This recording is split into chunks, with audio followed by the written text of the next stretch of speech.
మీ వయసుకి తగినటువంటి మాట కాదు ఇది. మీరు వేరేగా ఆలోచన చేసి ఉండొచ్చు.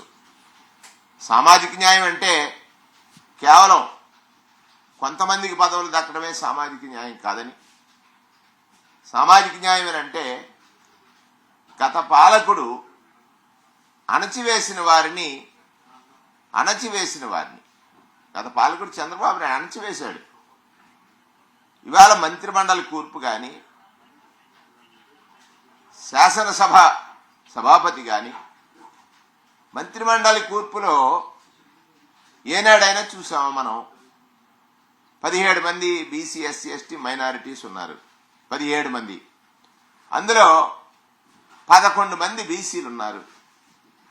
అందులో కీలకమైన శాఖలన్నీ కూడా బీసీల దగ్గరే ఉన్నాయి.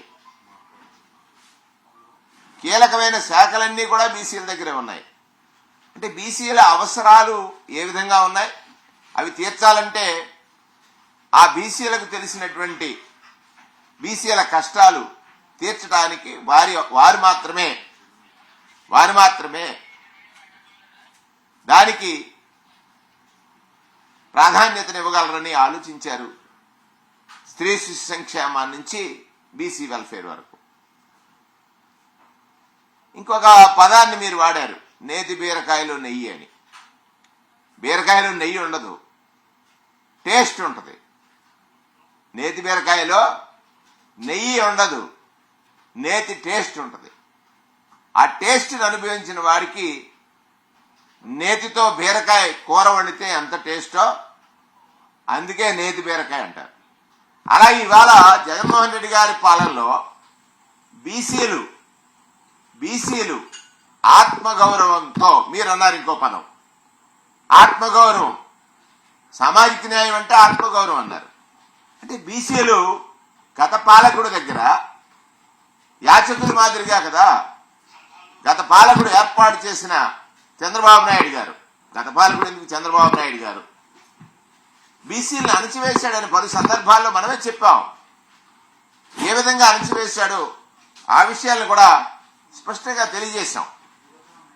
ఎలా అణచివేశాడు అనేటువంటి విషయాన్ని స్పష్టంగా తెలియజేశాం. మరి వాళ్ళ 4 బీసీలు రాజ్యసభకు వెళ్తే అందులో కురుబ, యాదవ, శెట్టిబలిజ, మత్స్యకార 4. ఇవాళ మళ్ళీ ఒక ఎస్సీ సోదరుడు రాజ్యసభకు వెళ్తున్నాడు. ఇది సామాజిక న్యాయం కాదా? ఇది నెయ్యి వాసన తమ కనపట్టలేదా? మిమ్మల్ని మీరు ఒకసారి ప్రశ్నించుకోండి. సరే, మీ ఆలోచన వేరే ఉందని అర్థమైంది. వెళ్తూ నింద వేయడం మీ స్థాయికి తగదని మీరు జగన్మోహన్ రెడ్డి గారి దగ్గర, జగన్మోహన్ రెడ్డి గారు మీ పట్ల, మీరు జగన్మోహన్ రెడ్డి గారి దగ్గర విధేయుడిగా ఉన్నారు. జగన్మోహన్ రెడ్డి గారు మీ పట్ల అత్యంత గౌరవంతో ఉన్నారు. శాసనమండలి సభ్యుడిచ్చిన మీరు ఏ ప్రతిపాదన చేసినా కూడా బీసీల కోసం దాన్ని పరిష్కరించే క్రమం